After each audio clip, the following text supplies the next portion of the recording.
Great to see you. You too, I yeah. love that background. That's amazing. What is Isn't that? that fun? So that's one of our art spacesuits from the Space for Art Foundation.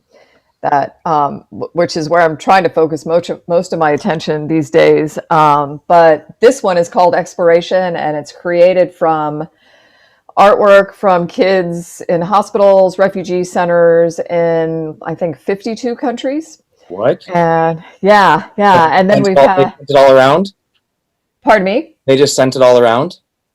No, we had the fabric pieces Oh, that we did a lot of sessions in person. Back when you can travel, we went to a number of different countries and painted with the kids there. And then where we couldn't be in person, we had people there that facilitated for us. And in some of those places, it would be like, for instance, I don't know, what was one of the places where we did this?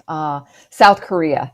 wow. There's a South Korean astronaut named So-yeon, and she was in country at the time. She lives in the US now, but she was in country at the time. And so she went to one of the local hospitals and engaged with the kids there and sent back. Actually, I think, yeah, there's the South Korean piece right there. You can Oh, yeah.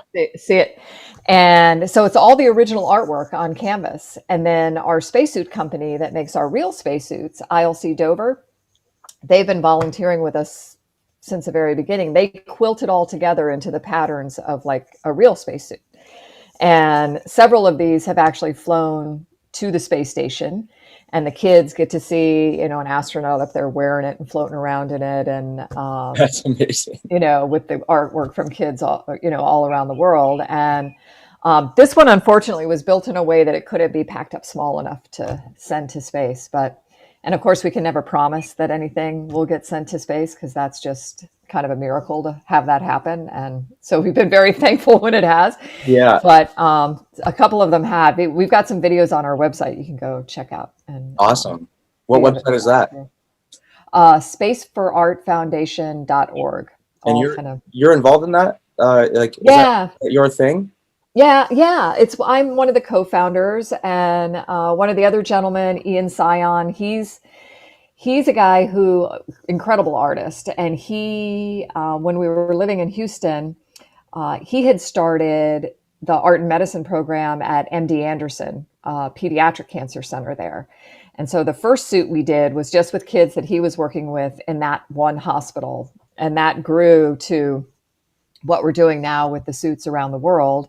And so he's one of the co-founders. There's one of the key people at ILC Dover, Dave Graciosi. He's been with us since the beginning, Houston-based, is one of our co-founders. And then Lolly Lannis, who lives up in the DC area. We're all kind of spread out now, but lives in the DC area.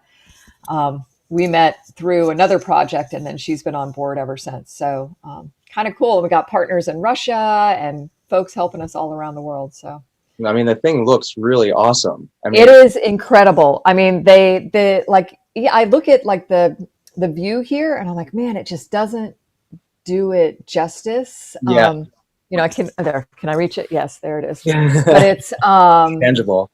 Yeah, it's incredible. And check out the other suits. They all have a little bit of a different patterning to them. And, of course, all the kids' artwork is different. And it's really neat because, we talked to them about the theme of the suit, like exploration, and imagine yourself, exploring off the planet and bringing all the work you're doing back to Earth, and how you're a crewmate and all this stuff.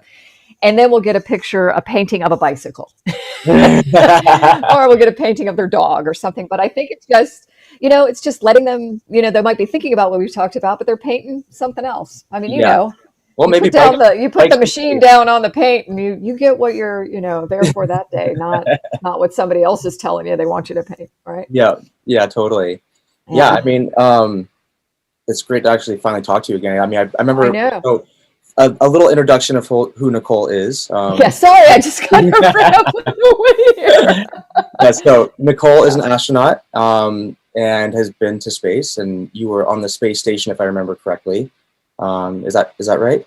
Yeah. Do you want to maybe just give a description of a little bit of who you are and what you're doing? Obviously, I know the Art Foundation, but I know you probably have other things you're working on as well. Yeah, yeah.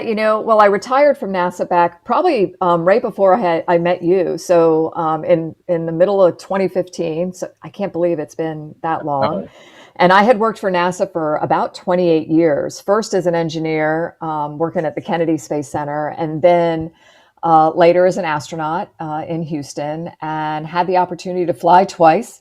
Excuse me, both times to the space station, once for what we call a long duration mission, so for a little over 3 months on board, and then second flight was the final flight of the Space Shuttle Discovery, and we went to the space station, but we were only there for 2 weeks, which I always tell people, like, I can't complain about only being in space for 2 weeks on that yeah. mission, but holy moly. I mean, they had to pull my clawing hands off the hatch to get me Oh, I'm back in the sure. shuttle to come home, because it's such an incredible place. And of course, you never know if you're going to get to go back and, all that. And you never get done what you want to do while you're there, at Yeah. least on a personal side. Oh, But I'm sure. yeah. And then retired, and I had the chance to paint while I was in space. So when I was retiring and trying to figure out, at least retiring from NASA, I do not consider myself retired. Still cranking away. But Yeah. I was trying to figure out, what's a kind of a meaningful, unusual way to share the experience, both from what I did while I was in space, but how that all really does benefit us here on Earth, and how we should be living like crewmates. And I just kept coming back to the art, Yeah. and started pursuing that on my own, and then met Ian, and it's been Space for Art Foundation stuff ever since. And then on top of that, I just finished No way. writing a book. So that's out for pre-order now. It's called Back to Earth, and it'll be out on the shelves in October. But Amazing. I didn't know you were even yeah, working on that. That's awesome. busy times. Yeah. Yeah. I mean, that's why it kind of fascinated me. Obviously, we were sitting there looking at art. We met in Saratoga Springs. Is that right? Yeah, so nice. So And we were beautiful just there. chatting about some art that I had on the wall, and I explained to you my process, and trying to impress you. And then you're like, and I ask you what you do, and you say, I'm an astronaut, or I just retired from NASA. And I'm like, but anyway, No, it's cool. It's all relative. I have to tell you, it is it, all relative. it is Yeah. for sure. But I mean, and then you Yeah. told me that you had painted in space, and then just all these questions started arising, and then you started answering them before I could even ask them about, like, how does the paint stick to the canvas, and how does it not just fly off the canvas. And so anyway, I thought of you because I started this podcast called Artist of Life, and you are the Wikipedia version of that essentially as well. So I love that you even thought to paint in space, and I kind of wanted to highlight that a little bit. And then, like you said, bringing that art back to earth, if you will, which sounds like you wrote a book about it, which seems Yeah. awesome. Uh, but so, yeah, I guess what that experience of, like, what made you think to paint in space, and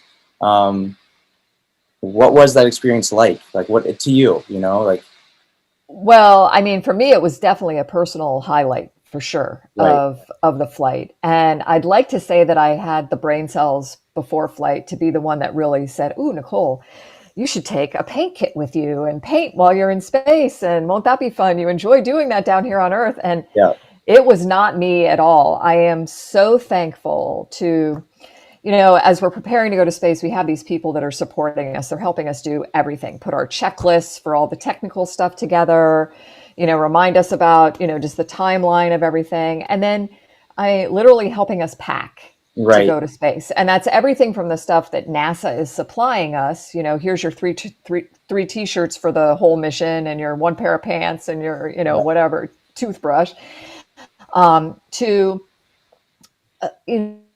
reminding us to consider the fact that we're going to be living there, especially on the space station where it's months at a time. yeah, And my friend, Mary Jane Anderson, who was one of my crew support people, she was just like, "Nicole, you really should think about bringing something with you that you enjoy doing down here on Earth. It's got to be little, and, can't be toxic to anybody else. But, if it passes those tests, take it and enjoy it." And I'm so thankful she did. And, for me, it was this tiny little paint kit, which I'll just say, I wish, here again, the brain cells, I would have had them to say, "Bring that home with you." yeah, yeah, Instead, I left it up there, with a note on it, like, "Oh, in case anybody else wants to paint while they're here, here's the paint kit."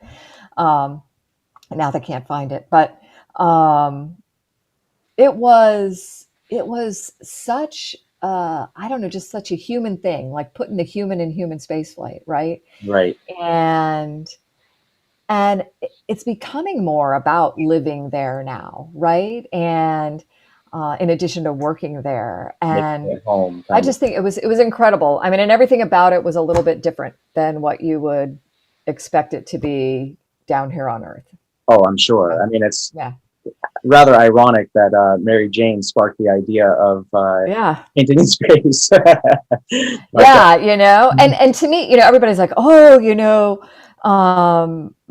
first watercolor in space, first painting. I'm like, I don't know that. Wasn't even thinking about that. I didn't even right. literally think about painting in space before I Yeah, went. yeah, yeah. And then it was really cool because completely independent of taking the watercolor kit myself.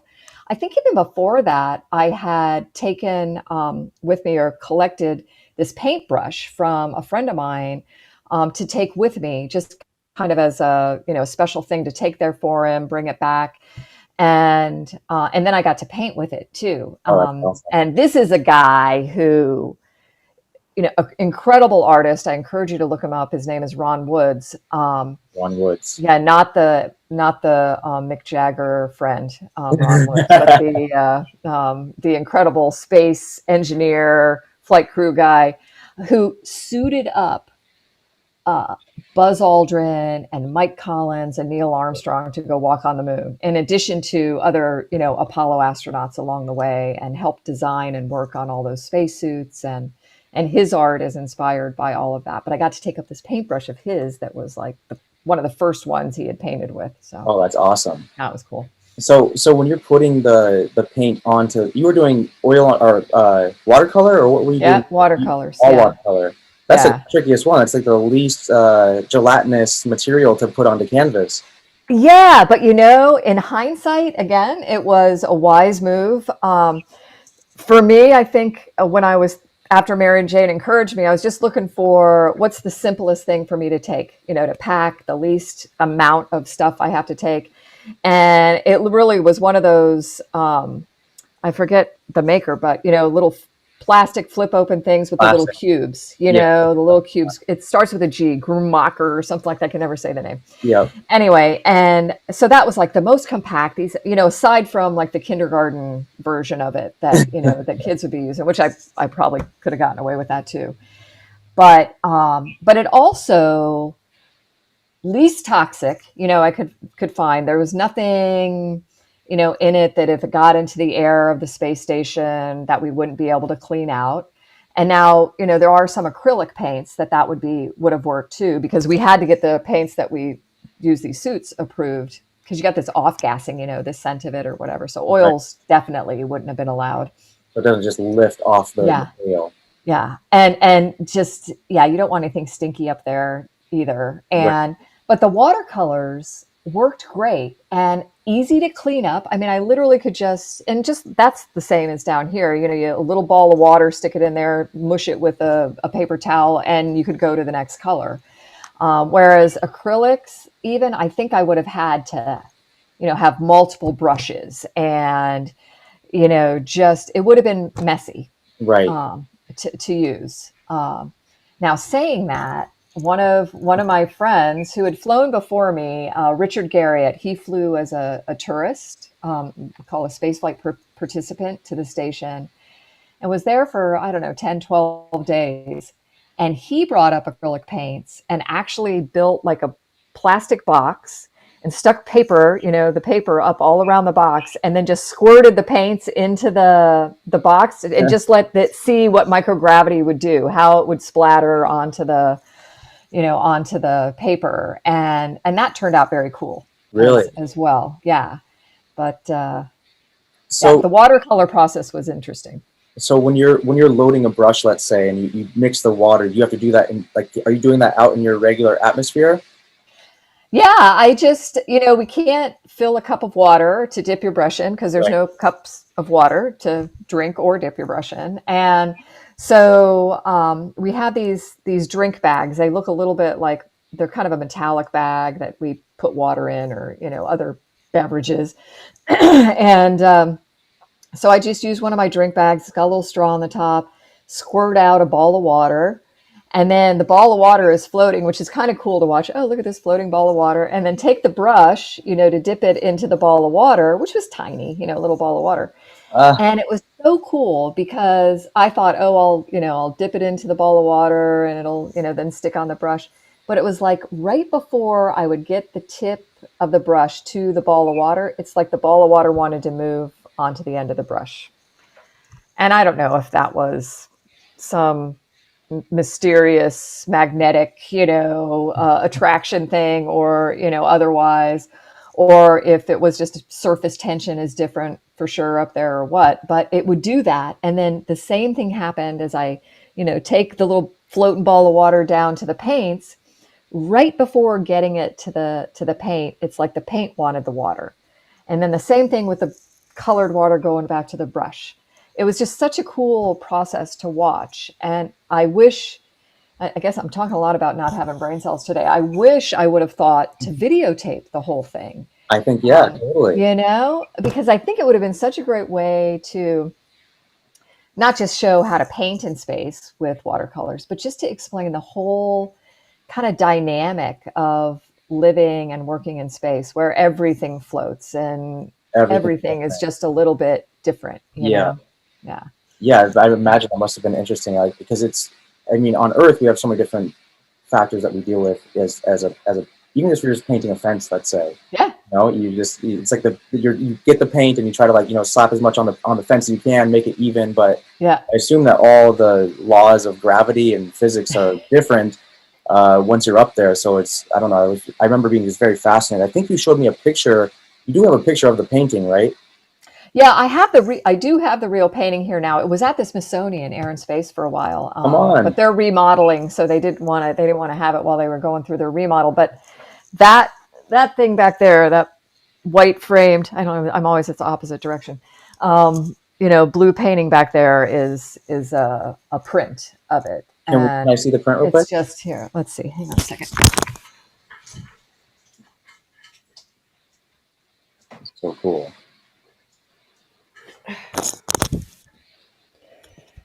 It's just a Yeah, it's just a print of it. And, I probably should have used the kids' paint kit because it is very childish, childlike looking, but it's just based on this picture I took of a little chain of islands on the northern coast of Venezuela called Las Rocas, which to me, I mean, I remember looking at it out the window and it's like, man, it looked like somebody had taken like the ginormous paintbrush and painted a wave on the Yeah. ocean.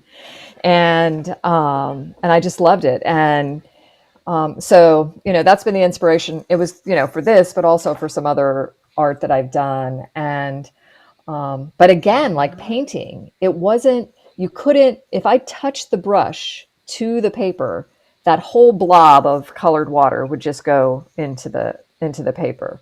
And So it so would it was actually still absorb. well, it was to paint was more like dragging the ball of water along the Right. paper versus using the brush. Yeah. And that was a lot of trial and error. So some of it does look like blobs of So you'd like start it and then oops, sorry, that too much touched it. yeah. And so you definitely, I think over time would just develop a totally new technique for how you would paint in space. Sure. I'm gonna lean over and let my dog out. Okay. Or dogs.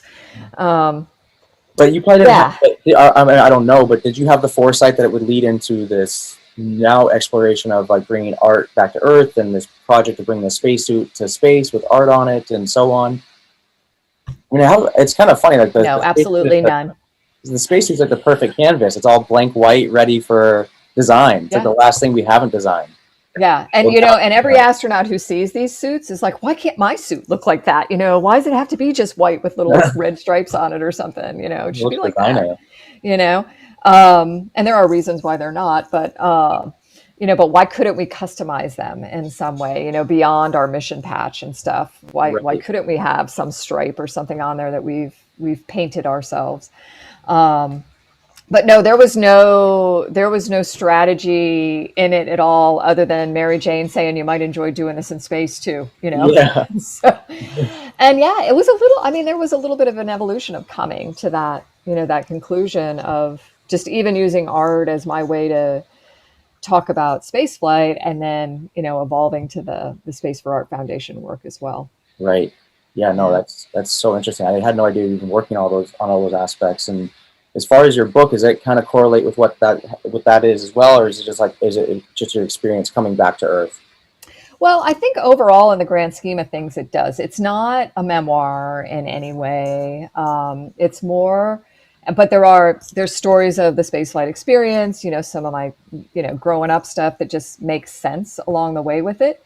But it's more the story of how, I don't know, just the way we have been able to live and work together as this international partnership. You know, Right. 15 countries for over 20 years, you know, 5 international space agencies on the International Space Station, you know, continuous human presence in space that long. And then with the support of tens of thousands of people across those countries down here on Earth, and how we've built this mechanical life support system in space to be able to do that.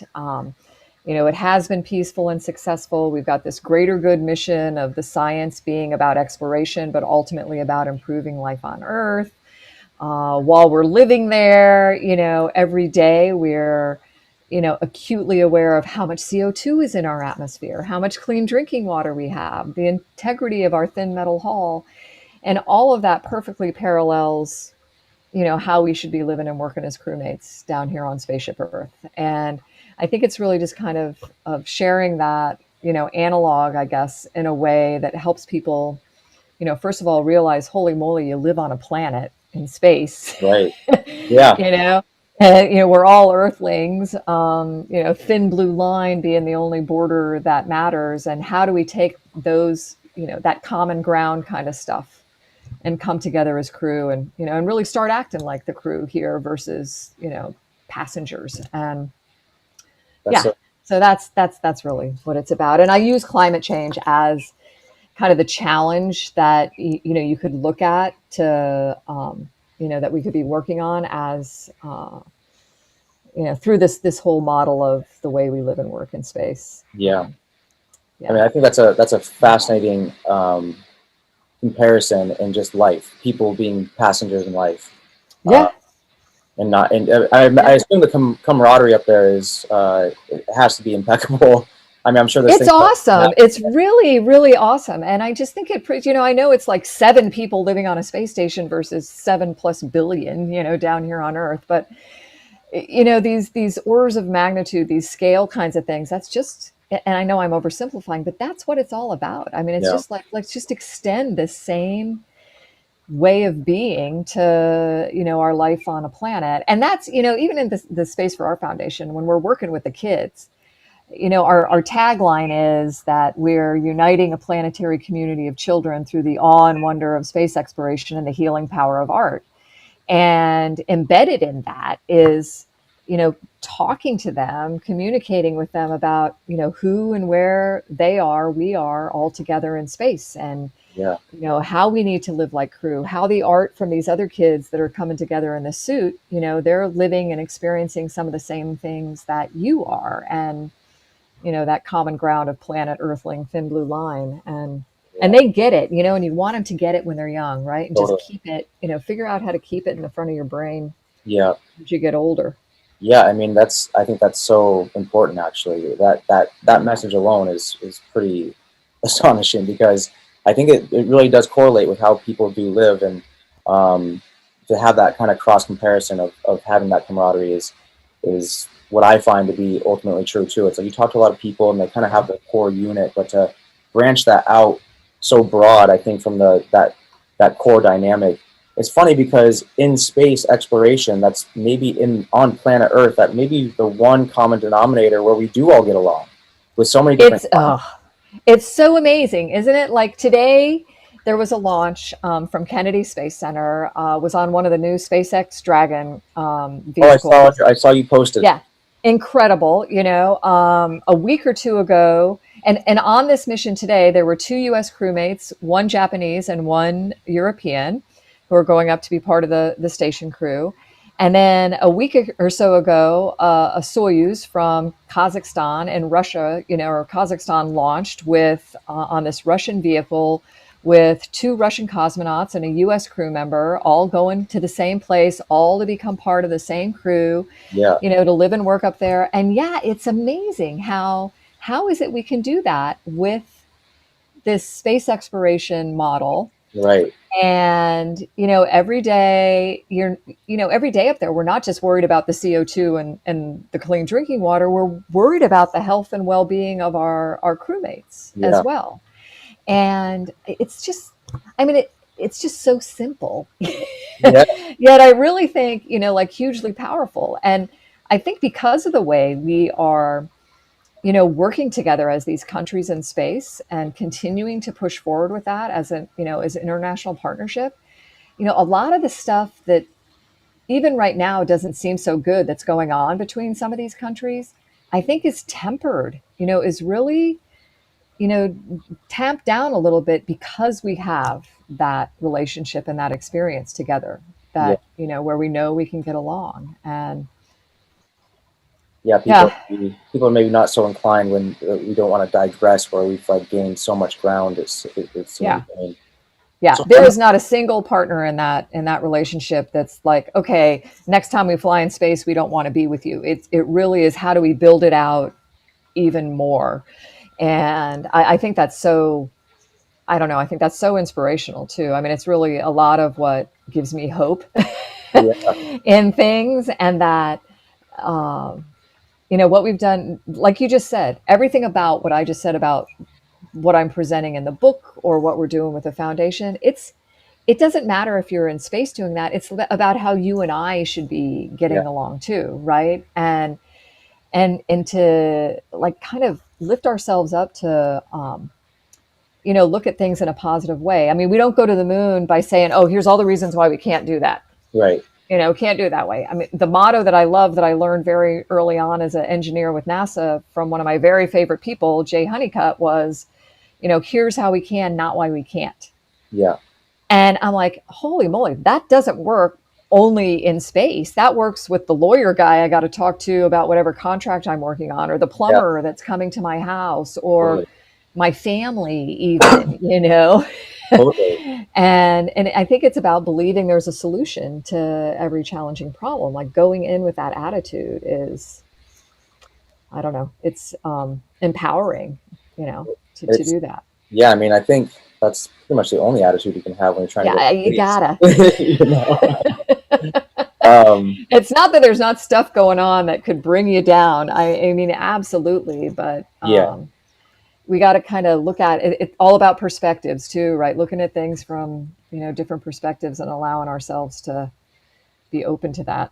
yeah, and I think that's, speaking of perspectives. I mean, it's like, you kind of, myself as like a person of Earth. I find myself often, like when I go to a new area, let's say, I always want to get up somewhere high. I want to like be able to get like a vantage point. And it feels like it's something that's like just like instilled in me. Like some people like to be close to the water, some people like to be in the mountains, and they kind of separate Hmm. themselves. But I just always find like myself inclined to try to get up somewhere high. It helps me like kind of just keep perspective. And sometimes I feel, even if you live in a place for a long time, that we have such, air travel, for example, is Yeah. so prominent that we don't think about it. But just sometimes when you get up, the second the wheels leave the runway and you're going to like wherever you're going, you're like, you start thinking differently. It's just like Yep. it's almost like a drug. It's just, you just all of a sudden are like, I could have been more compassionate in that one moment, or you Right. may not have even thought of that thing, let's say, or whatever it is, right? But I feel like, do you feel something altered within you when you exited the atmosphere and you're sitting outside Earth? I mean, did you look back and go, damn, like did it expand your mind? Like when you came back to Earth, was there some moment like that at all? Yeah. Yeah, absolutely. And I think it's true. Wherever we lift ourselves up and like look at things, and I think it works the other way too, where we really kind of look below the surface or look deeper into something too, and realize, wow, there's a lot going on there that I just don't, see or appreciate in my daily life. And Yeah, definitely. I've always been in awe of like pulling away from the planet, whether it's flying in airplanes. I don't know about you, but people get irritated at me because I'm not pulling the window shade down to watch the movie, right? Yeah, There's same. this, I'm like, look, do you see what's out the window? I still get And sometimes scared, honestly. I'm like, we're flying above the planet. right, right. And then you pull, a couple hundred more miles up, which is where we were on the space station, and getting this horizon to horizon, undeniable, wow, that is a planet kind of thing, Wow, just it's brown. glowing, iridescent, all the colors, Earth to be like splattered on this super bright light bulb or something. And that's me describing it to my 7-year-old son when I Mhm. flew the first time. And I think you said it too, this kind of this power in pulling away, separating ourselves, and then really feeling more connected, Yeah. in some way than we do when we're right down in the middle of it. And I think it's a blessing to do that, to really acknowledge that relationship you have with everything that you're seeing. And then, I think of all the views I had from space of Earth, and just regardless of what I was looking at, hurricane, swirling across the ocean, moving, where that looked like watching the planet with the mute button on, and seeing Yeah. this beautiful swirly white billowy thing that just looked like you wanted to hop on it, right? And yet knowing the people underneath that thing are not feeling the same way I am about about Yeah. it right now. This contrast in this beauty that you can see from one vantage point, but then the understanding of what might really be going on there. Yeah. And I think that really set with me like, wow, I saw Earth in this way that just always was stunning, always was beautiful. And yet I know there's some serious challenges going on there. So how do I come back to Earth and share what I saw and experienced in a way that, is kind of like a call to action to people to say, hey, we have the power to create a future for ourselves down here on Earth that is as beautiful as it looks from space, right? We can overcome all these things if we behave like we are on our spaceship in space. Yeah. I don't know. Again, seems very simple, Well, I mean, it's but we always try to kind of simplify things, yes, because it makes sense. I mean, we always try to make things complicated as people. I mean, on this yeah, planet, we've got yeah, roads and cars, and now we yeah, want flying cars, and it's yeah. it's I want flying cars to be able to get rid of the roads. I've my whole life thought that too. I've thought flying cars. Why do we not have flying cars? It's 2021. Yeah. How do we not have flying cars? Yeah, we were supposed to have them by now. I'm We much were older than you, and we were supposed to have them by now. Yeah, we Yeah. had autonomous flying cars at that too. Let them Yeah. fly themselves. And I Yeah. think actually in Beijing for the Olympics, I think they actually have manned drones for transportation for people back and forth. I think that contract has been signed. I'm not for sure, but I've talked to a couple people that are investing in that company because they are actually giving people rides back and forth at the Olympics. And Yeah, so there's a lot of stuff starting to pick up. I think we're gonna, 10 years from now, we're gonna look at it and we're gonna be like, wow, what, just the drastic change in things. I totally, think people are feeling like there's a need to really shift. I mean, like dramatically shift the way we're doing things. I mean, I get irritated here every time I end up on the highway or on a road that used to be 2 lanes and now it's 6 lanes and they're throwing another flyway over the top of it. I'm like, we should be thinking the opposite way. How do we pull the cars off the road so we don't need to build these concrete things anymore?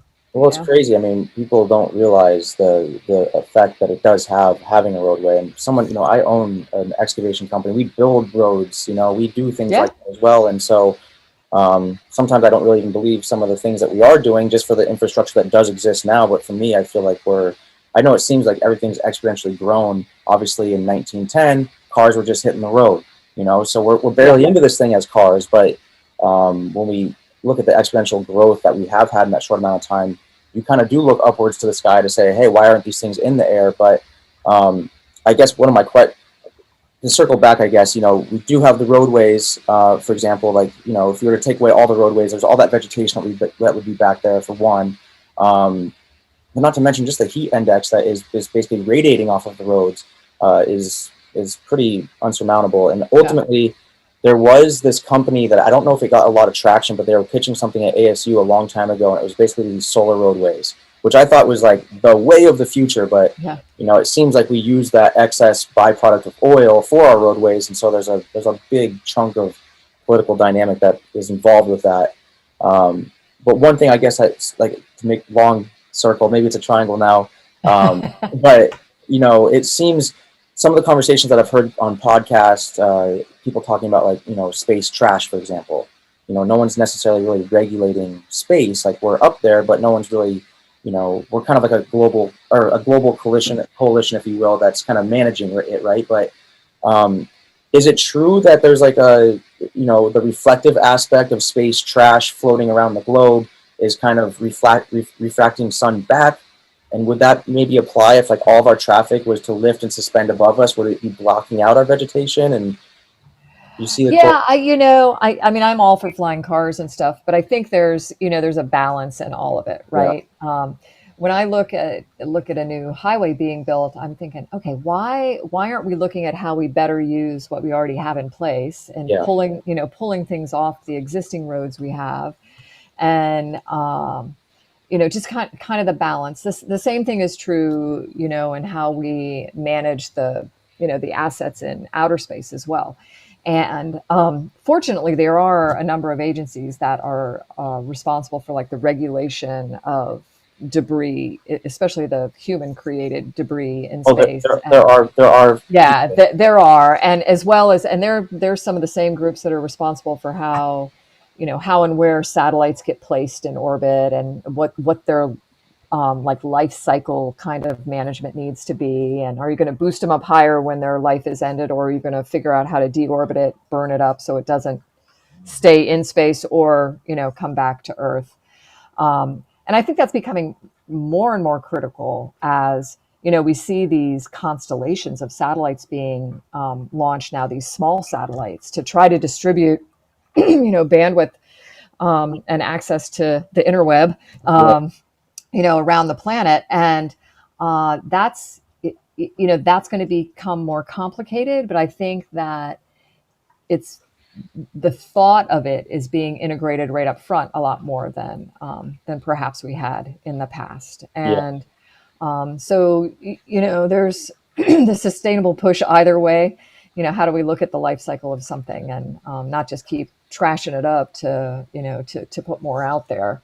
um, the other thing is, when you talk about like lifting stuff off the planet, excuse me, to improve life here on Earth, sustainable energy options are one of the things that wind, solar, even like if it's a solar road or something, and hydro, whatever it might be, to get us off the carbon generating yeah, fossil fuel stuff. There's this leap we could take right now that would just be so, it would like change life as we know it on Earth. And that would be to lift all of our energy production off of Earth into space-based solar power stations. And there's several references you can go look at. I think the National Space Society did a really good recent review of how this could be done. But when I see things like the $2 trillion infrastructure, bill that's being pushed right now, yeah, and there's a lot of great stuff in that. A lot of it is, how do we revamp our, get off the fossil fuels to, be more conscientious about how we're providing our energy. I'm like, why aren't we just taking it up a notch, and not for any more money, yeah, and just go in face with it, take it completely off of Earth, and unlimited solar energy there for us. It's not cloudy in space. We're not worrying about when we can generate this power.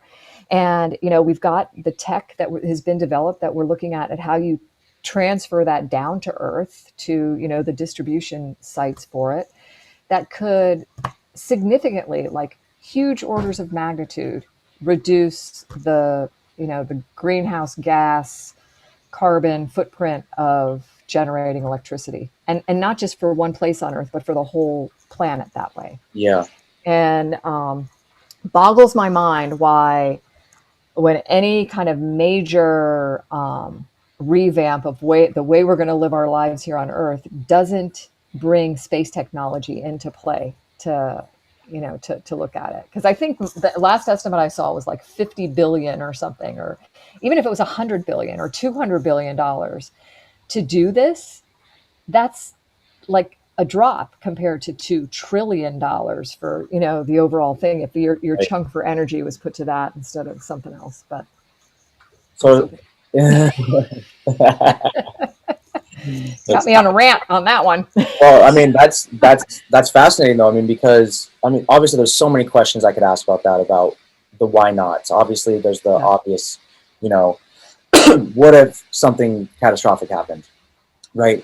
I can ask all those questions, but I'm sure those are the things that are being worked on and worked out, and Yeah. I'm more curious in how can we, because and why, and is this potentially why we need Space Force in the future? Is this like what Space Force would be kind of like help? Because I mean, now we put our resource up into space, and down here we don't act like a crew with resources so much. Like we're a little crude with it. So I mean, Yeah. how does that look in your eyes, I wonder? Yeah. Yeah, I mean, I think there's a couple reasons with respect to this idea of a Space Force. First of all, we already had one. Was just Right. built into the Air Force with Space Command. It just Yeah. wasn't identified as a separate entity. Right.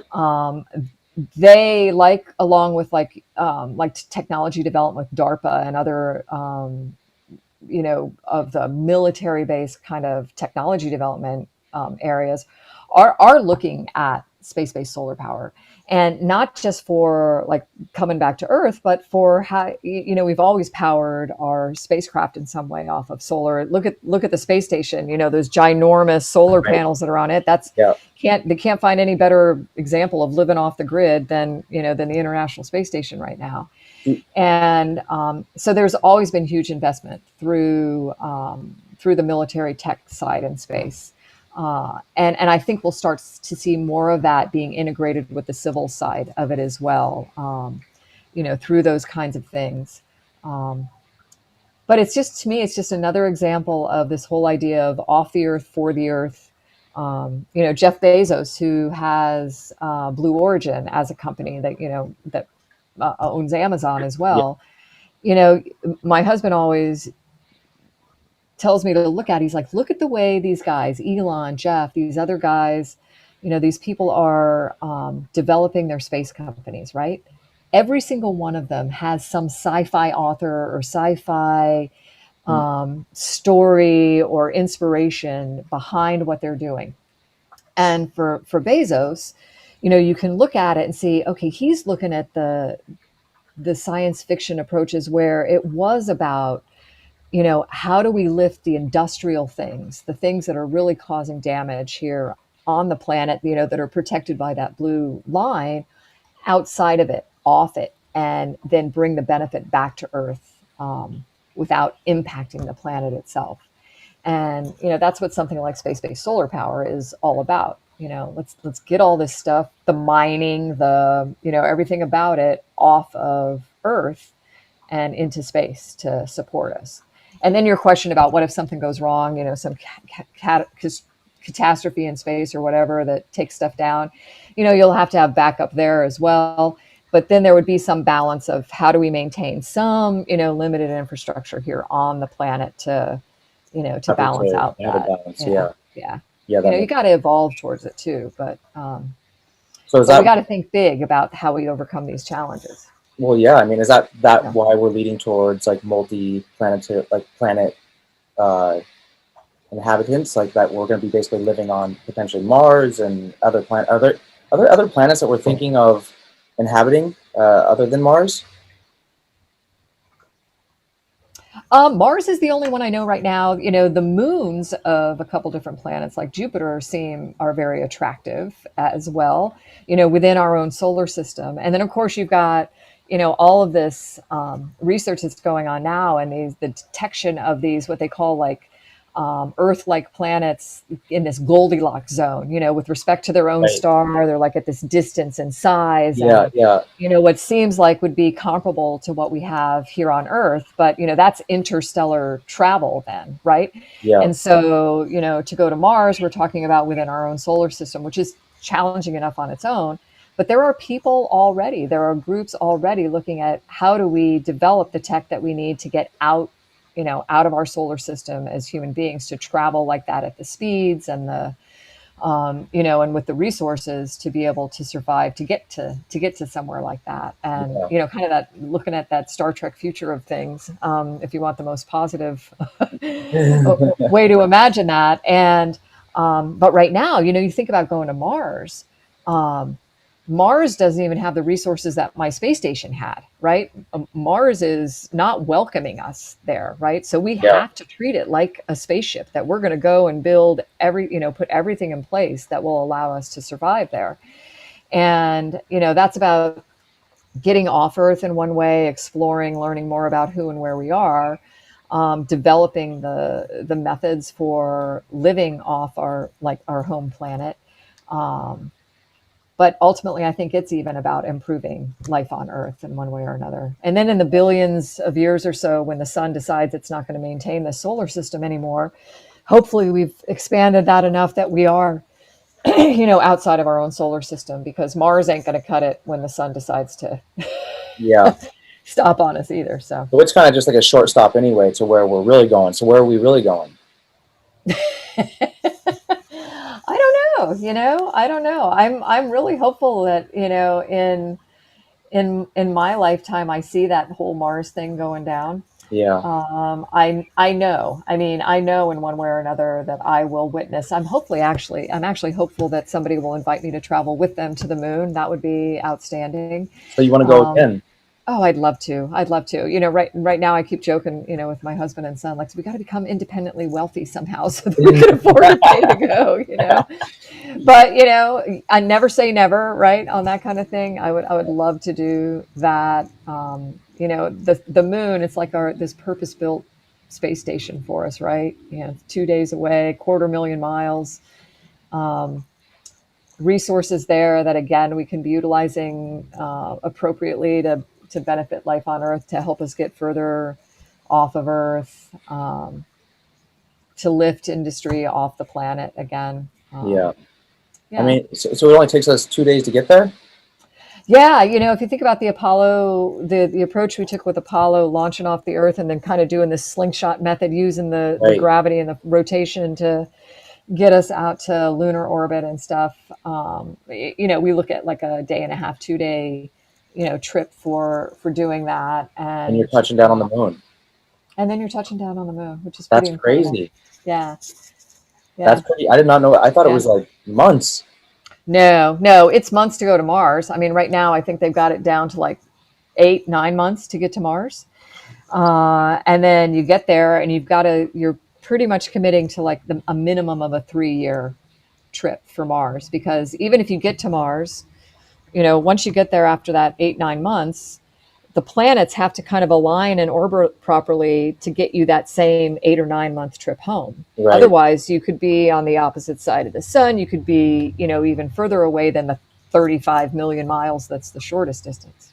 I mean, this is so. It's I'm mind-boggling. I well, find it difficult to think, to really even think about, but well, it's even more we can mind-boggling do to it. get in the craft to go there. I mean, it's like I commend you so much to even do that. That's just, I mean, to get out there and just be like, all right, because what I'm visualizing now, as the Earth is spinning, it's whizzing Hmm. as it's spinning, right? So your trajectory rather, as you come out of the Earth, you're basically still carrying that orbit speed. Is that right? Does Yep. so since there's no real resistance in space, are you just maintaining that speed as you whip on out there? Very good. Yeah. Essentially, what we're doing is just falling around the planet, continuously falling around the planet, kind of this free fall around Earth, because we've given ourselves enough, we've accelerated enough, we've gotten to the speed that allows us to just keep going around versus falling back in, right? And I always like to think about it like, the simplest way, because my mind works that way, is, you throw a ball, right? If you throw it with a little bit of energy, it's going to go for a little while, but then it's going to plop down in front of you. But if you throw it with enough, speed, enough force, it's going to keep kind of going around the planet, before it drops down a lot further away. And that's essentially what we're doing when we launch off Earth. We've launched ourselves with enough, energy to keep us in that place where we just keep falling around versus dropping back in. Gotcha. So you have to have enough thrust coming up off the Earth to even get into that. So however much you're actually projecting up off the Earth, and that so if you do a little bit, you're going to land maybe at the moon. You do a little bit more, you're going to land on Mars eventually. Yeah. Okay. And then we take advantage of kind of the whole, what we call orbital mechanics of it. And we even do that when we launch to go to the space station is, you mentioned that you've got the Earth rotating below you. That allows you to get into a different, position.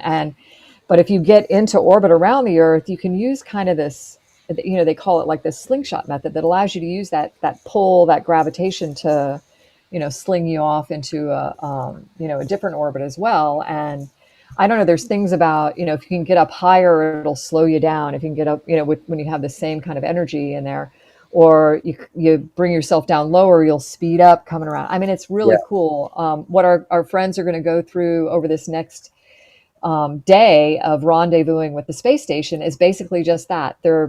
They've given themselves enough energy to get in orbit, and now they want to go meet up with this space station that's already someplace else in space, right?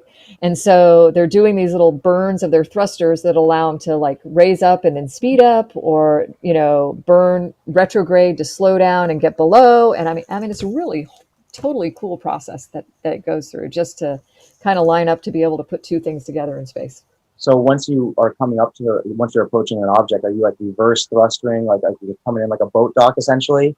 It's a little like that. Yeah. You get to where there's kind of a relative speed, between the two. And that all is all used to balance out. But, remember, like if you push your thruster to speed up, that's also going to make you go up. So you've got to kind of count, you're countering that the whole way as you're flying in.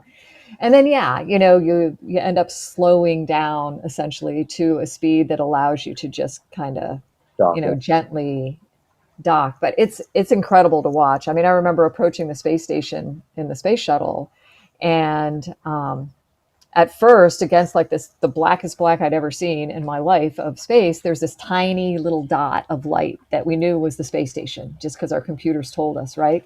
And then it got big enough that it looked like this perfectly shaped, like the size of my fingernail space station, right way out there. Really? And then all of a sudden, out of nowhere, you're like, oh my gosh, I'm docking with this thing I can't even see from one end to the other of it now. I can't believe it, like the size of a football field. Wow. That is in your face when you're docking.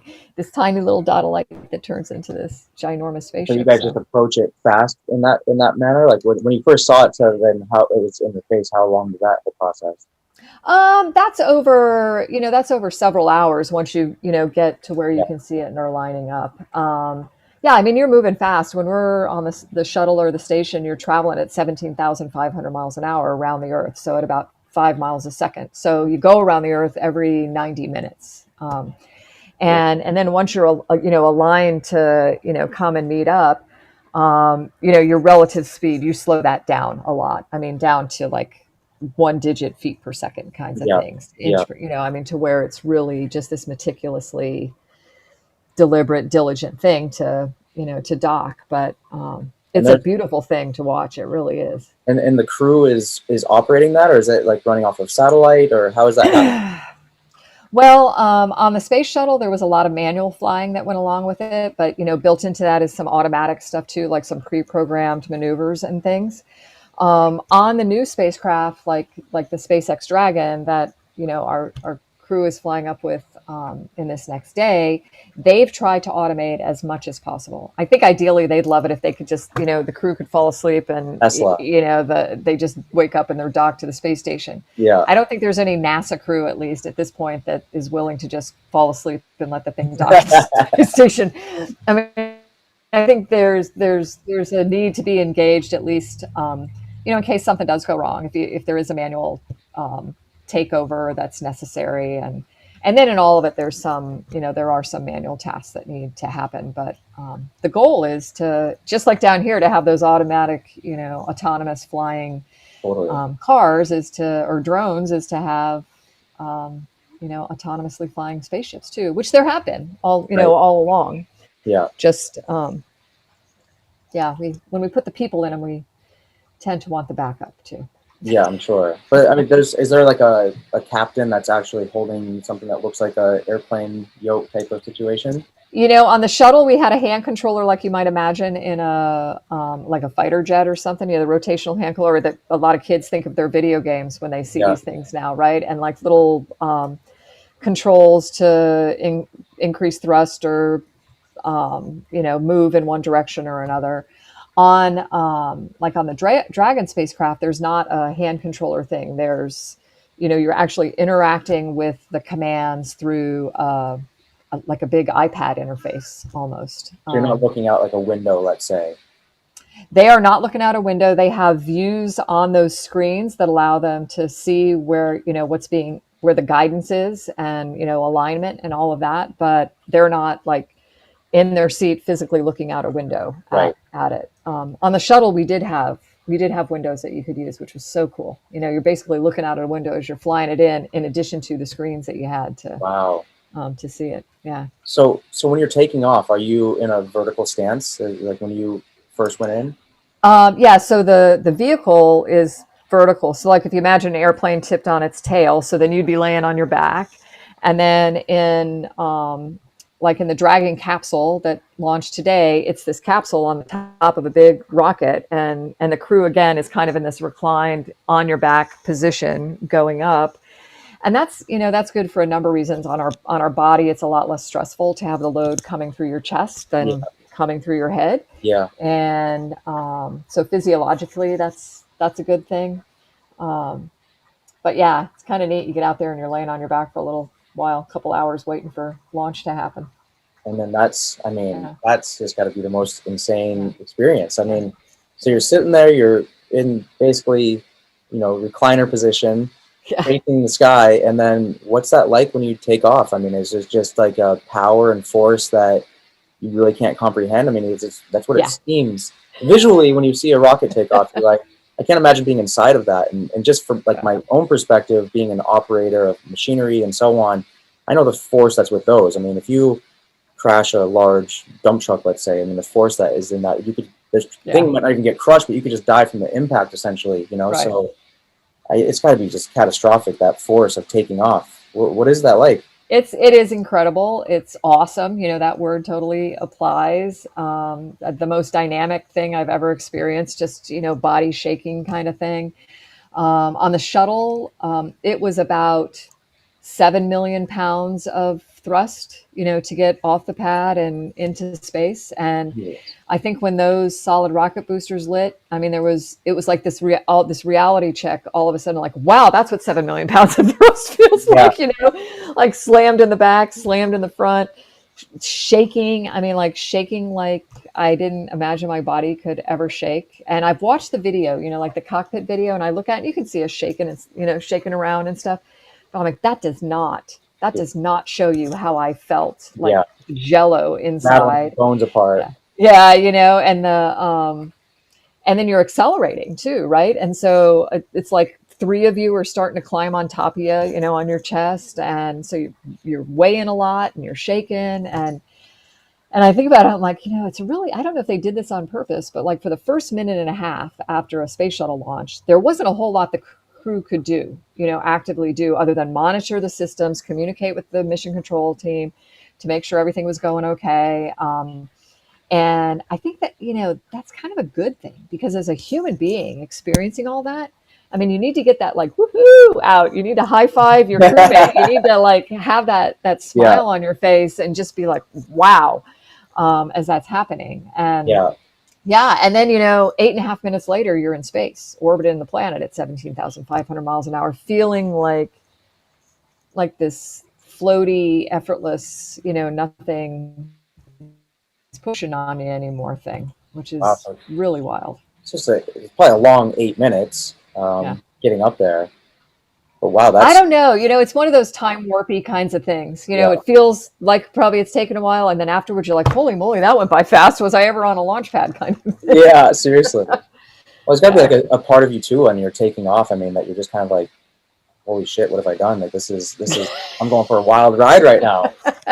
Yeah, that those two words you need to think about them before you even strap in. I think because yeah, you need to kind of reconcile with that ahead of it all. But you're definitely aware. I mean, it's naive to think, oh, this is just no risk associated with this at all. I mean, I think there's a respect for for all that's getting you off the planet, and certainly, I mean, I just remember feeling anxious and ready to do it, after all the training and just knowing the people that had put the spacecraft together and stuff, their belief in the care and feeding as their responsibility of those Yeah, those spaceships. And, fear for me was really, in any of it, was about my family, yeah. watching me do it. It's a lot harder to watch somebody strap into a rocket than it is to be the person doing it. So, World's best husband yeah. award right there. Yeah.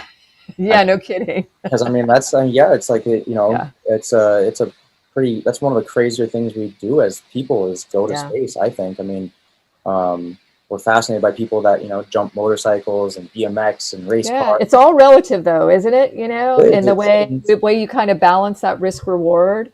yeah, I mean, I think about it launching in space actually both times. My son was 7 the first time, 9 the second time. And, I don't think you do it just for, ooh, this adventure of yeah, flying on a spaceship. It's like, I believe that the work we're doing there is valuable. It's about improving life on Earth, which means the life for my son could be better, and all those kinds of things that you would expect. Now, that's not to downplay that the adventure side of it is really awesome. Highly, highly recommend it. yeah. But Highly recommend it. that's not the be all end all of Yeah, it for sure. yeah. And my friend who launched today, Megan MacArthur, who was the pilot on this Crew 2 Dragon flight, her husband, Bob, she and her husband Bob were in my astronaut class.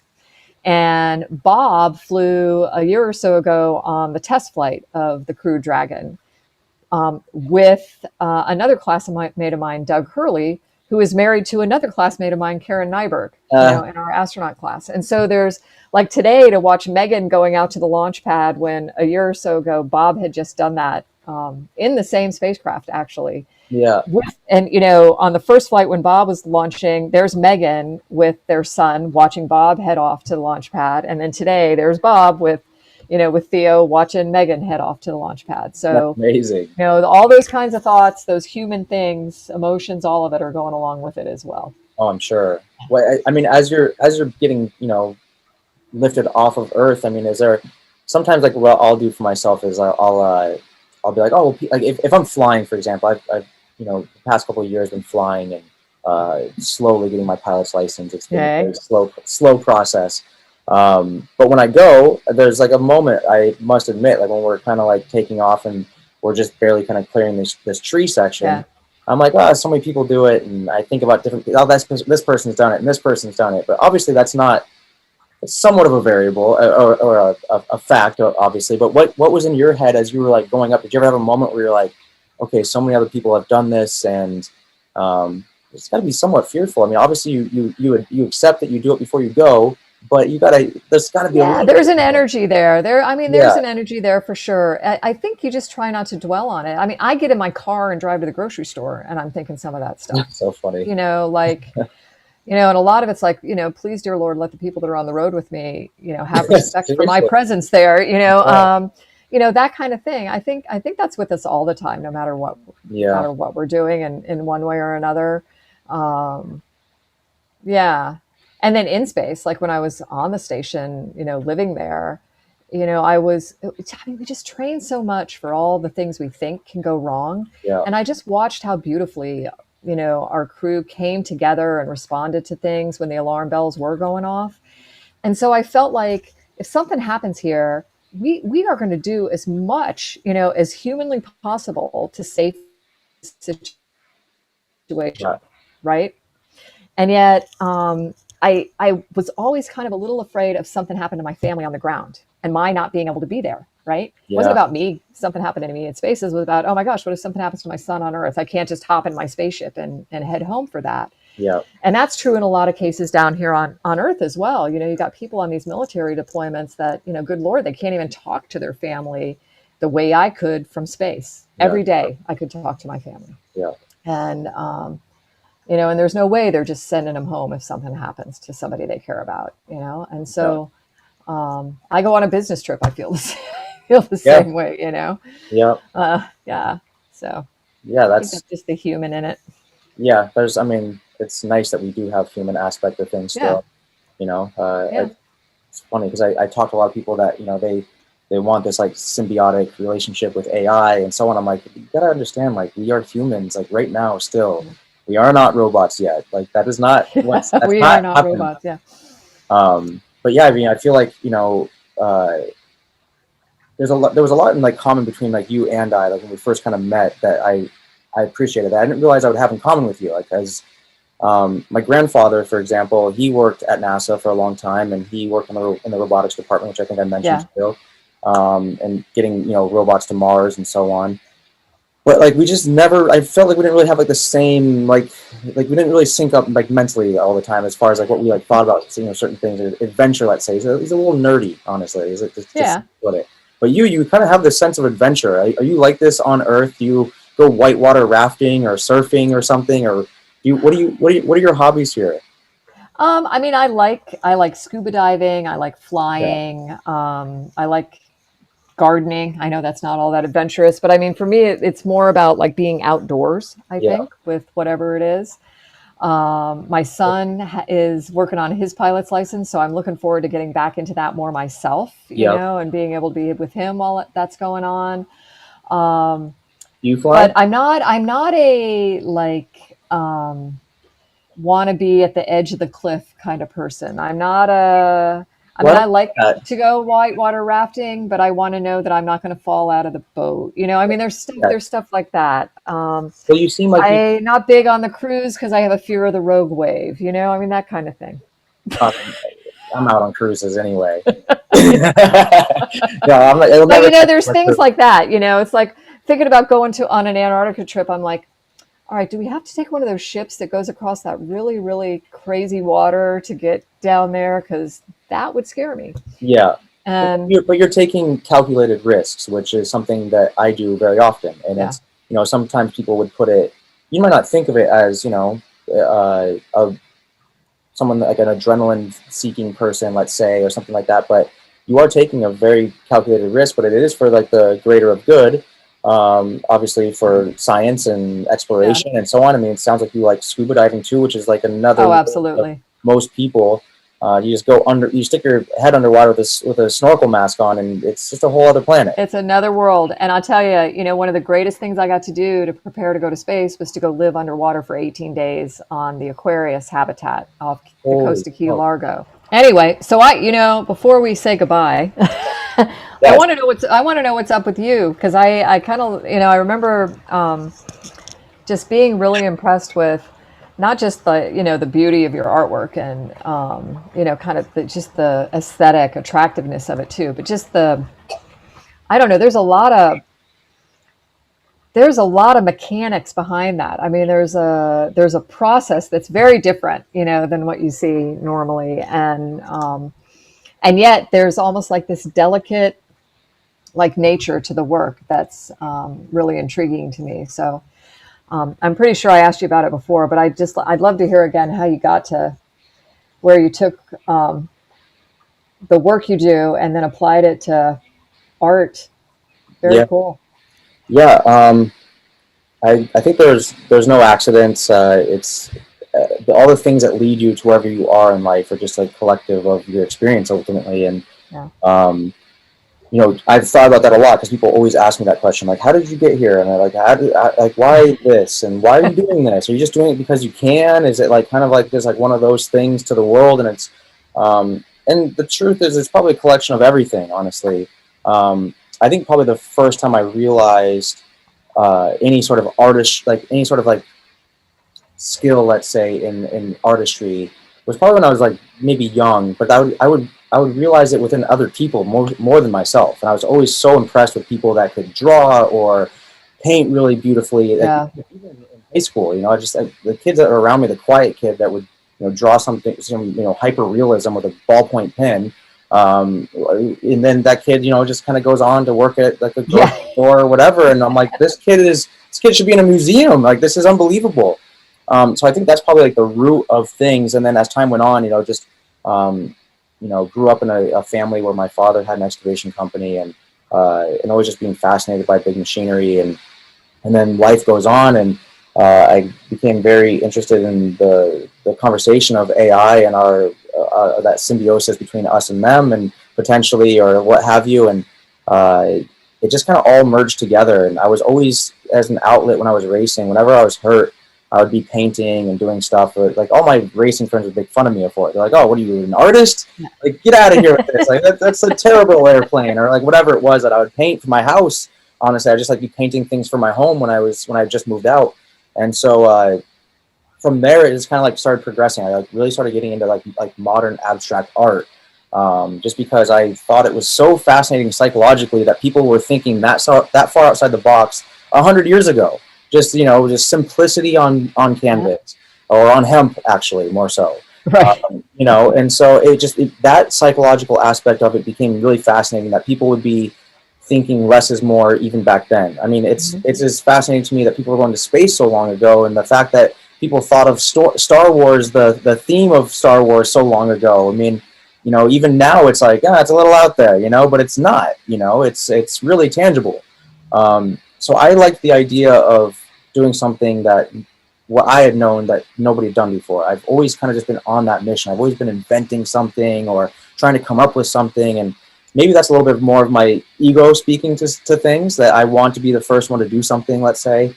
And so I had been working on this series, not for any professional reason or anything. I just was exploring with paint, just taking these big squeegees and putting them on canvas, and putting sandbags and cinder blocks and dragging them around, and playing with that aesthetic, and then realizing I could create something three-dimensional on a 2D plane using two-dimensional movement. Just kind of started to just compile into this movement of like, okay, well, I think this could actually be something really interesting. Like, how can I actually get the aesthetic that I want without doing this big clumsy task? And then I literally had a dream to paint with my excavator. So I woke up in the middle of the night and I jotted it down in my sketchbook, and and did this like little drawing of an excavator holding a paintbrush, really rudimentary. And I sat on that idea for a couple of years, and it was cold and miserable in the Hamptons, and work was a little bit slow, and I was like, I really need to like take to that and see if I can really create something that's beautiful with something that you see on the side of the road that causes traffic and is usually just destructing something. It's usually something you correlate with destruction. If you have kids who've seen Ferngully, they don't look at machines as like something that makes something beautiful. So I really like the idea of changing people's perspective of things, and in multiple disciplines, not just like machinery, but like we all are so one-dimensional of or one-dimensional of like how we look at things. We look at something and we just think one thing. And I thought that this was like a really interesting way to kind of segue art with machinery. And I know this is out of left field, but sustainability. And I know that art doesn't seem sustainable to a lot of people, but I think that when you are applying machinery and human thought and forethought and artistry into like some of my earthworks installations, which are kind of like my passion projects, all of those are basically self-funded at this point. Or I have another friend that helps me fund some of the legal aspects of things. I think that there's like a big collision of minds that kind of like meets there, that nobody really knows where it goes.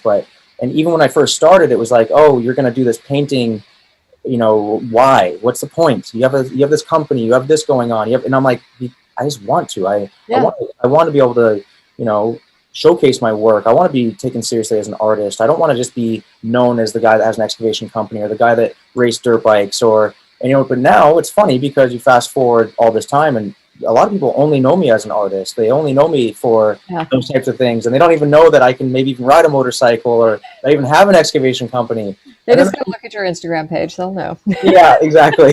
So, so it's become funny that way, but yeah, it is a kind of just like a collision of a bunch of just life happenings that kind of landed me here. And now it's like it's led me to so many interesting people. You know, I never thought I'd have a podcast. I never thought I would be a professional artist. You know, when I was a kid, I was telling my girlfriend, actually, saying, like, you know, when I was a kid, the farthest I could see was becoming a professional motorcycle racer. That was my whole goal in life. That's all I cared about.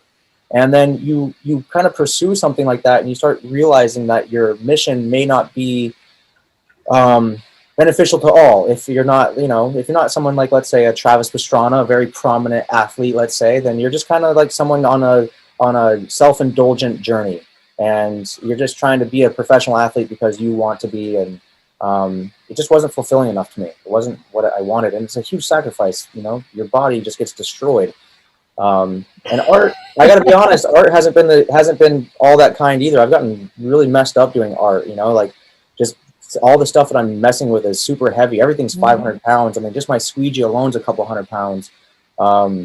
So yeah, now it's just kind of morphed into being on clothing. It's actually my new clothing line. I know, I like it. Yeah. A quick little plug.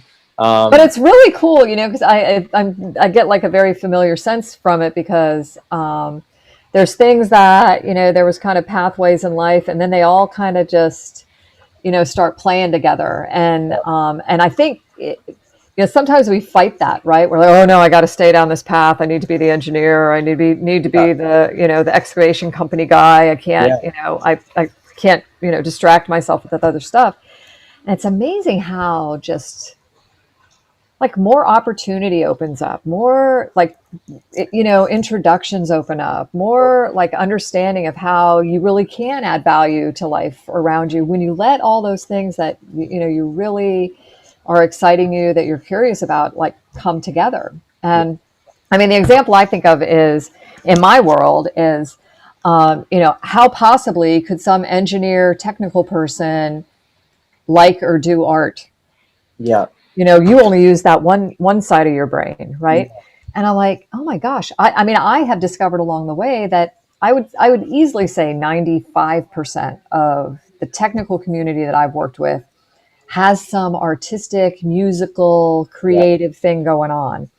And they're the people you want to work with. They bring them together, or, you know, that outside of work, they're, you know, making cakes or creating longboard skateboards out of 7 different kinds of wood, or they're, you know, painting or quilting, or, you know, playing a flute, whatever it is. Totally. And, you know, and I extended that thought to, like, our kids, you know, in school. And I've watched it with my son, who's 18 now and getting ready to graduate. And I'm like, every step of the way, there would be somebody at school saying, oh, he seems to like this. Let's funnel him that way. Yeah. And I'm like, how about we let the kid use his whole damn brain for as long as we possibly can, so that, you know, the problem solver that we want him to be and come out of this education we're giving him, you know, and not force him down some pathway where, as he's growing up, he thinks, oh, if I like art, I couldn't possibly be an engineer, or if I like science, I couldn't possibly be an artist, when in fact you want that blend to come together.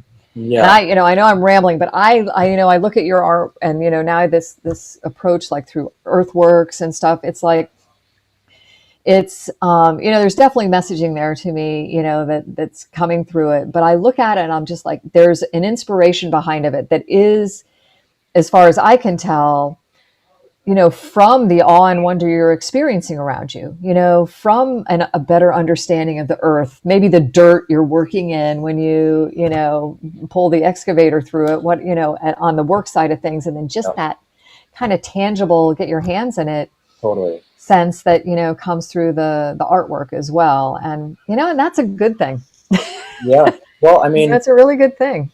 Yeah, I mean, we're so conditioned to know art as just being in pristine galleries and for the elite, let's say. You know, it's, when I grew up in Montana, my family, my grandparents actually had a close friend that was an artist, and that was kind of where I first learned that you could be an artist for a job.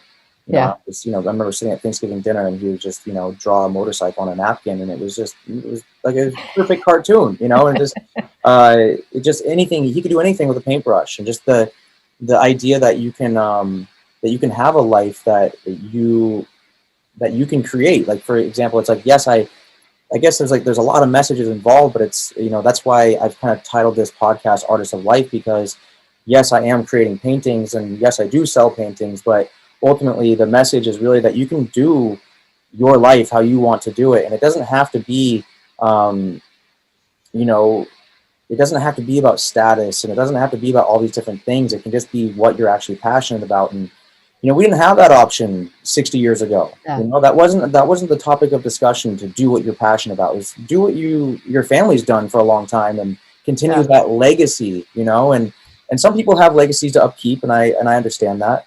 But we have a lot of individual will on this planet now, which is crazy. To actually think about it. At least in this country, like, we have just such an opportunity to not try to write something of that. Is, I don't know. I think it's kind of what we're supposed to be doing. It's kind of our duty. So, and I've just kind of felt compelled as an earthling for whatever reason. I don't know why. Yes, excellent. I just feel like I don't know why, but I feel like I want to do something good. I want to leave something good behind, and so it's there's a lot of arguments to say that my carbon footprint, because I have machines and so on and so forth. So, but that's like why I do try to pursue doing sustainable projects, things that are going to be for the greater good. And I get slapped in the face with it all the time. Like, well, you're doing excavation projects in the Hamptons. Like, that's people's second home. Well, guess what? Like, it's a whole working class of people here that people don't talk about. And there's a lot of super on point people that are part of that working class that have created amazing businesses that give back in a crazy way. The community out here, like, if somebody gets sick out here, they have these fundraisers. I mean, they raise $100,000 out here for people that have they're just working class people, let's say. So I think there's a lot of community and sense out here that aligned with me being here as well. And I know I'm interrupting you, but I can never buy into this idea that because somebody has made money in their life, has been successful in a way that allows them to come live in a second home in the Hamptons, makes them a bad person for some reason. Well, people I just don't buy into that storyline. Yeah. Well, people get a weird rap on things because, the way that maybe they're treated, or, their lens of that person from the sidelines, and some of my clients, I mean, they're some of the wealthiest people in the world. I mean, building skyscrapers in New York City. Mm-hmm. And, go and have lunch with these people, and just we're sitting there eating soup and just talking about the dumbest shit ever. That's human. That's human. They want to be silly and talk about and tell dumb jokes and kind of point out your folly a little bit or what have you. And they love it when you point out theirs too. So everyone puts their pant legs on one at a time. And unless you're in space, you can do it two at a time there. Can you? Yeah. On a good Sunday, I could do it too. It's just a good. I know. If you really jump high. But I think about when we met too. The other two artists that were in the little area there, and big heart. I mean, all of the art was large scale, right? And these big textured hearts, and then the horses, where she does them in this beautiful. I'll use the word delicate again, just almost minimalist kind of way that you're like, that's a horse running in across the pasture or whatever. Just, you really get the vibe of the action in it. And all three of you were, I don't know, just like special people to me. I follow every single one of you since that day. And I'm excited to see how things are, progressing for all of you, and that the art continues, and is doing more and better. And, when we get off of here, there's a couple people I want to introduce you to, and that are in kind of the artsy world that I think you would enjoy knowing too. Absolutely. I mean, that's the whole experience with just meeting people and so on. I thought we were going to actually end up back up in that area. You live close to there, right? Close to Saratoga or something? No, I'm in St. Petersburg, Florida. Oh, are you? Yeah. My family, my mom and dad, my dad is from like the Albany, Troy, Schenectady area. Yeah. And my mom grew up in Bennington, Vermont. And, but they moved down here to Florida when I was a year old. So, Florida is what I know. I still have a lot of relatives up in New York State, and love visiting there. I love Saratoga. I think it's gorgeous. Cool. But no, I actually, aside from like the 20 years in Houston with the astronaut office, Florida is my place, I think. I had no idea. Yeah. This whole time I've Yeah. like geographically been placing you there. So now, No, no. I wouldn't mind a visit back there one of these yeah. days when we can travel again. Yeah. Yeah, I mean, we're not even really Yeah. doing art shows right now. I mean, like I actually Yeah. ended up doing this like mobile art rig on my 18 wheeler, so I could just like drive down to the beach and just do mobile art shows Good. essentially. And that was fun. It was cool to like bring something new to the table while the world's kind of shut down. Yep. But it's kind of sensitive out here. People you can't really be drawing attention. Just have like big gatherings. It seems Good. Yeah. I right mean, now, yeah. but this last summer it was just like people were like, oh, something exciting, like something, anything. It's like you could have the ice cream truck could have came back to the beach and they would have been excited. But Yeah. I have one last question and series of questions for you, and you have to know what they are, which I'm sure you get all the time. But you spend some time like looking out the spacecraft, obviously, or the space station while you're up there. Do you see space debris ever go by? Do you ever see anything going by? You do see stuff every now and then. I mean, I remember the time that I was, blah, blah. Yeah, that was a babbly way to say. I mean, I remember one night before going, so we go around the Earth 16 times a day. And in doing that, about every 45 minutes or so, there's a sunrise, sunset. And so we get 16 sunrise and sunsets each day out the window. And one night before going to bed, it was night pass on Earth, and I was by myself in front of the window, and I see this streak of light go below me, like between me on the spaceship and the Earth. I'm like, holy moly, what was that? Nobody ever told me I'd see something like that. So I floated down to the other end of the station, asked my crewmate about it, who was still up, and he's like, oh yeah, probably shooting star, piece of debris, meteoroid, kind of thing. I'm like, oh. Would have been nice to know I'd see something like that. So then you fly back, again to the window, and you want to see it again. It's just like when we're, on the planet looking up and you see a shooting star, you always like catch it too late to make the wish. So you want another one. Yeah. And I wanted that same thing to happen, in space. And of course I didn't see another one, but I like kind of floated there thinking about it. I was like, man, that was really pretty. I hope I see that again. It felt so weird to see something that I'm so used to looking up to see, to be looking down from my spaceship at Earth and see it. That was very odd. Yeah. And then I remember just kind of floating there thinking, and I'm really glad I saw it. Because that means it didn't hit my spaceship. I'm not like responding to some depress alarm right now. Yeah. So there's kind of that, two sides of the story there. But yeah, I mean, there was always surprising things like that. Just even looking at Earth, look at the same place. If you look at the same place multiple times over time out the window, and absolutely something new and surprising about it would be there.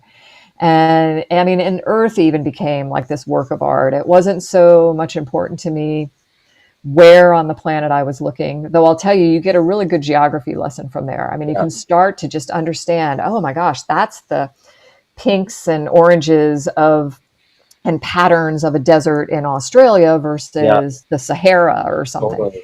So you knew where you were, but it was really more about like stuff like this, like that little chain of islands, and just being surprised. Oh my God, that looks like a wave, or that looks like footprints walking across the ocean, or the profile of an elephant in the Amazon River. And, I mean, things like that, where you're just looking at it for kind of the beauty of what you're seeing and the surprise of it. And it never failed to inspire. And I mean, that's why I feel like I've got endless inspiration for things to paint, although what I need to find now is the time to do it.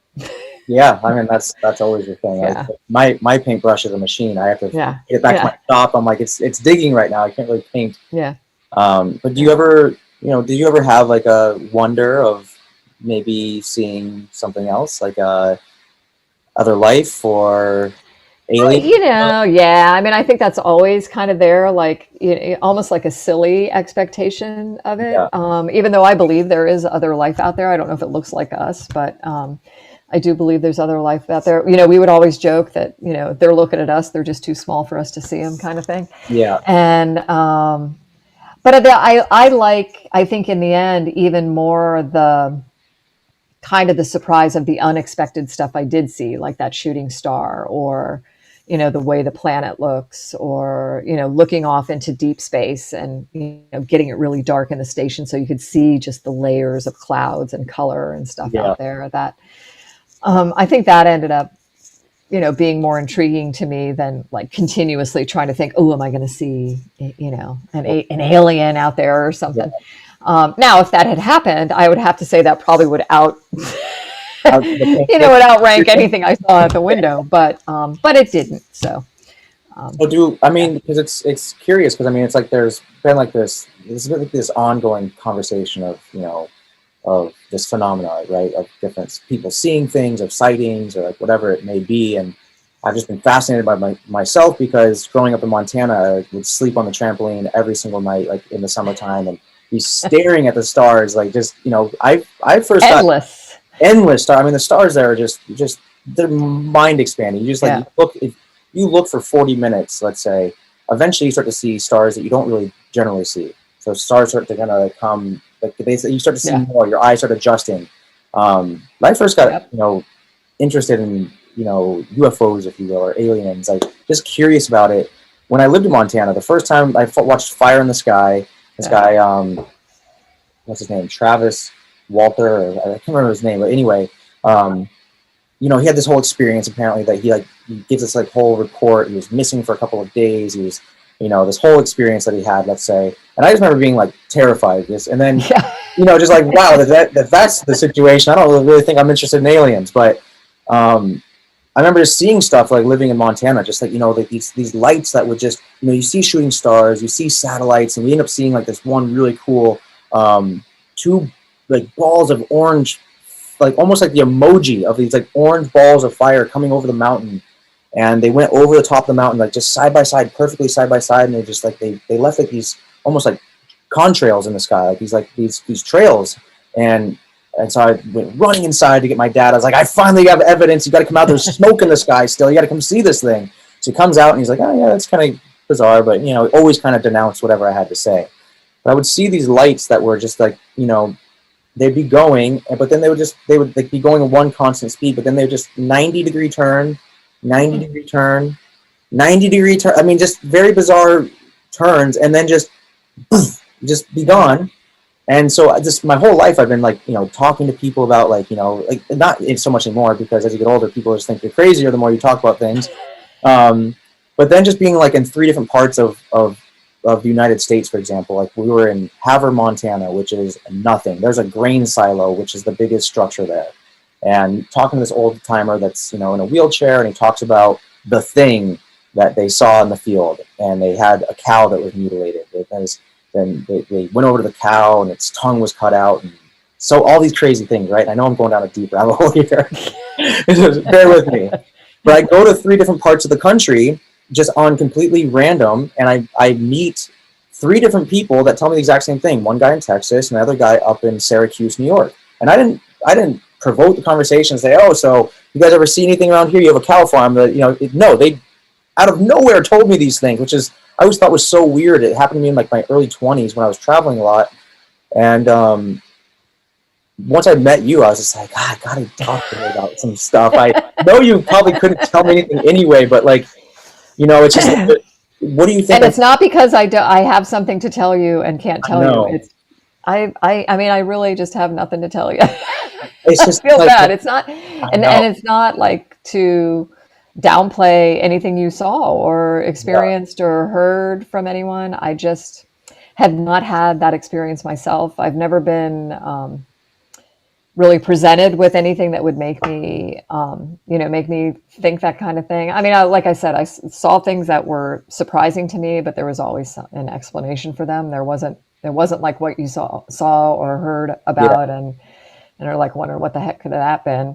Well, I thought it was so weird that they would just, I don't know, I mean, because I was like sitting on a rocking, you know, sitting in a rocking chair telling me the story, and I'm like, why would you tell me this crazy story? So for a while, I just like had this crazy story. One guy from Montana called him and said you were coming. Like, tell him the story about the cow and the things in the sky. They don't even know. I think of all these things. Like, maybe he's got racing pigeons and he sent a message. You know, it's just there's no variable there. But you know, it's like the Pentagon says they're releasing these files apparently of like, you know, like sightings of things, and they said this, you know, there's these people like Jeremy Corbell who like follow these stories and they want to release this info. And you know, I remember being in Las Vegas, and we used to go do like a lot of desert riding just outside of Vegas in this little place called Apex. and you'd see the white plane that leaves Las Vegas airport daily, I believe. It has no windows on it, and they go out to wherever they go to. They go out and they have a group of scientists. They basically fly in every single day to an undisclosed location, and just always having this fascination for looking up and being like, there's something going on, you know, like where are they going? Like, how can I focus on just getting a job or doing that, like, when this is all going on around us? So, I mean, I'm glad to hear that you believe that there's life elsewhere of some capacity, whether that means vegetation or water or whatever, you know. Yeah, hopefully we are respectful of it. That would be my final comment there, I guess. But I have to leave you. I have to leave you, or my 1 o'clock will be upset with me. And I really appreciate this time. Yeah, thanks. Let's do this again. If you get an opportunity, with you again, I'll continue to follow along. Yeah, likewise. Where are you? Where are you, by the way? I'm in Sag Harbor. Oh, you're in the Hampton. Yeah, you're in Hampton area. Okay. When does your book come out? What's your Instagram? Book comes out October 12th, but you can pre-order it now. Okay. And Instagram is astro_Nicole. Awesome. Well, epic. Thank you very much, Okay. Nicole. I'll talk to you soon. Great to see you. You too. Bye.